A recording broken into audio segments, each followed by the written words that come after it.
Mana bizda respublika bo'yicha bir oyda 2,5 million bola emlanadi.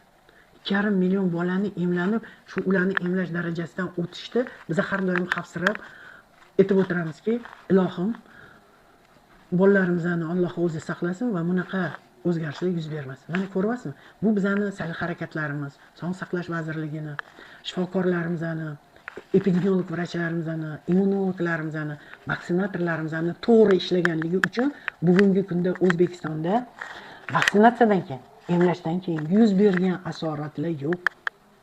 Bu asoratlarni biz ham nazorat qilamiz, Farm qo'mita ham nazorat qiladi. Har bitta bolani emlanish jarayonidan keyin bo'lgan o'zgarishlar hammasi bolani 112-formasiga albatta kiritiladi. Asoslanmagan tibbiy cheklov berishlarni shifokorlar tomonidan to'xtatish, davlat muassasalarida emlash jarayonini to'g'ri tashkillashtirish, aholiga to'g'ri ma'lumot yetkazish yoki bo'lmasam pullik bo'lgan shifoxonalarga ko'p ota-onalar olib boradi, ayniqsa nevropatologlarga, ular nevrologlarga olib borgandan keyin yo'q, men senga spravka yozib bermayman, bunga haqqim yo'q, lekin bolangni bugun vaksinatsiya qilmagin degan so'zlarga ishonmaydi. Bolangiz sog'lommi? Shifokor sog'lom deb berdimi? Sog'lom tug'ildi, roddomda emlandi, roddomdan chiqdingiz, bolalaringizga e'tiborli bo'lib, bolangiz 1 yoshga kirguncha o'sha vaksinatsiya jarayonini 11 turdagi vaksinani, 13 turdagi vaksinatsiyaga qilgan vaksinalarni olishingiz shart.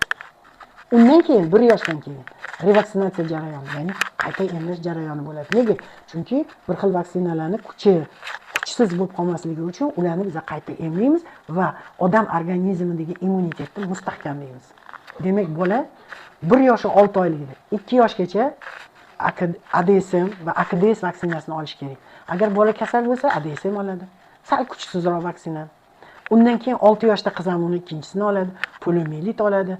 Shu bilan 7 yoshda qayta vaksinalarni poliomielitga qarshi oladi, difteriyaga qarshi oladi va shu 16 yoshligida hamda 9 yoshli qizlarimiz VPC vaksinasi bilan emlanadi. Mana qancha qarshiliklar ko'rsatishyapti shu VPC vaksinasi. Odamlar uni 500 ming dollardan olib yuribdi chet elda. Men aytaman, nima uchun O'zbekistonning ayollari 35-40 yoshga kirganda bachadon, saratondan o'lib ketish kerak? Nima uchun? Nega? Vaksina bo'lganda biz shuni qilsak, shular kasal bo'lmaydi-ku. Demak, kasallikni oldini olgan bo'lamiz. Juda ko'p davlatlar bugungi kunda shu bachadon saratondan ozod hudud. Xuddi bizga o'xshagan. Mana bizda qizilcha yo'q, bizda poliomiyelit yo'q, bizda gepatit B ni onadan bolaga tarqalishi yo'q va 24 yoshgacha bo'lgan bolalarimiz orasida to'g'ri emlangan bo'lsa, virusli gepatit B yo'q hozir. Yana 25 yil, 30 yildan keyin umuman hammani orasida bo'lmaydi. Tushunasizlarmi? Shuning uchun biz qoloq davlat emasmiz-ku. Nima uchun biz boshqa davlatlardan farq qilishimiz kerak? Emlash jadvali O'zbekistonda eng bugungi kunda Jahon sog'liqni saqlash tashkilotini butun talablariga javob beradigan emlash jadvalimiz mavjud. Poliomiyelit kasalligi 2010-yilda eslasanglar, Tojikistonda juda katta epidemiya bo'ldi. Qancha bolalar o'lib ketdi, kattalar ham o'lib ketdi. Lekin biz davlatimizga kiritmadik. Nima uchun? Chunki biz Surxondaryo viloyatida talqon bo'lib turdik. 45 yoshgacha bo'lgan aholini 10 martalab emladik. Ya'ni virusni bu yoqqa Toshkent shahriga, boshqa viloyatlarga o'tkazmaslikka yo'l bermadik. Nima orqali? Faqat vaksinatsiya orqali. Shuning uchun buni bilgan holatda vaksinalarni bugungi kunda muhim ekanligini, yuqumli kasalliklarni oldini olishda va davolashda eng sifatli va eng muhim bo'lgan, shu bilan birgalikda bu ekonomiya jihatdan eng yuqori darajada turadigan davolovchi dori vositasiga kirgizib, davlatimiz mablag' ajratib turganda ularni nima qilishimiz kerak?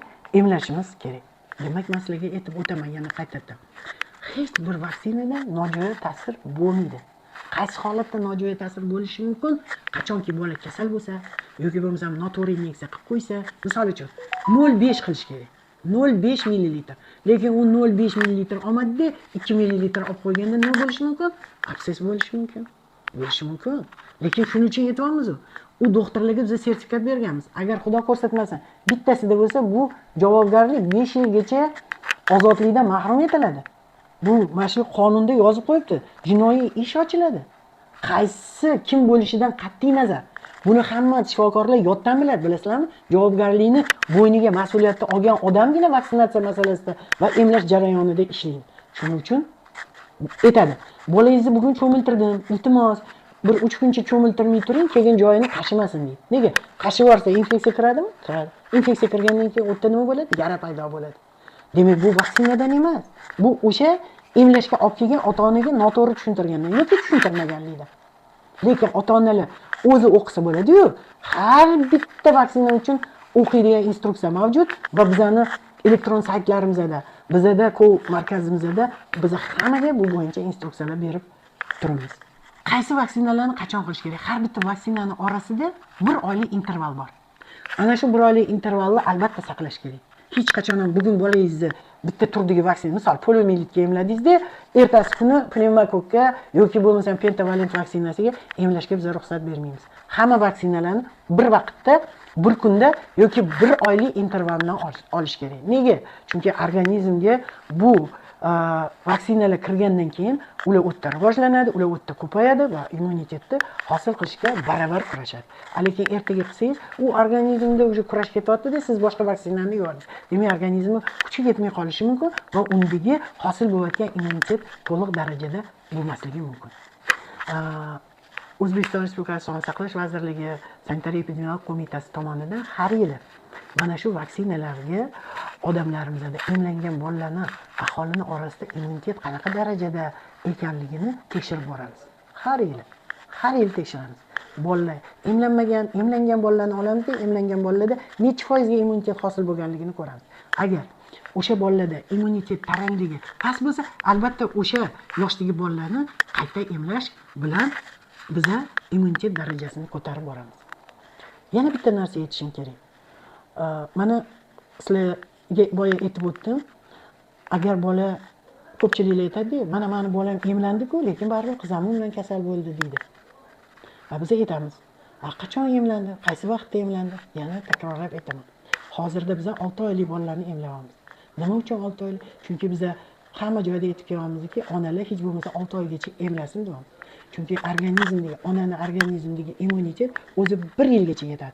Lekin u bolasini 6 oygacha emizmayapti-da, 3 oyda, 2 oyda emizmasdan, ya'ni immunitetini nima qilmayapti? Mustahkamlamayapti. Immunitetni mustahkamlamagandan keyin bola 1 yoshgacha bo'lgan bola kasal bo'ladi. 6 oydan qilyapmizki, shu bola kasal bo'lsa ham o'lmasin deyapmiz. Va o'zidan keyin asorat qoldirmayapmiz deyapmiz. Tekshiruvlarimiz ko'rsatyapti. Nafaqat O'zbekistonniki, butun dunyoni tekshiruvlari 6 oyda emlangan bolalar 40% immunitet hosil bo'ladi.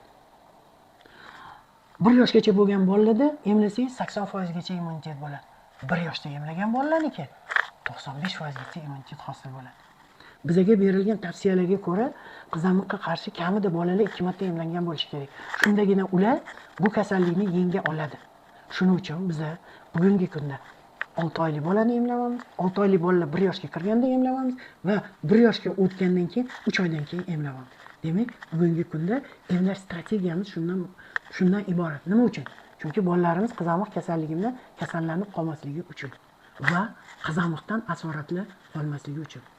Qizamiq kasalligidan asoratli qolganda, misol uchun ensefalit deylik, albatta buning uchun olimlarimiz ularni tekshirib, aniqlagan holda diagnoz qo'yish kerak. Haqiqatda bu qizamiqdan qoldimi yoki boshqa infeksiyalar? Chunki faqat qizamiqdan emas, men yuqorida aytgan yurak xastaliklari, ensefalit, panensefalitlar, bosh miyadagi kasalliklarning hammasi nafaqat qizamiqdan, boshqa infeksiyalardan ham bo'lishi mumkin. Qaysi infeksiyalar? Infeksiyalarimiz ko'p, viruslarimiz ko'p.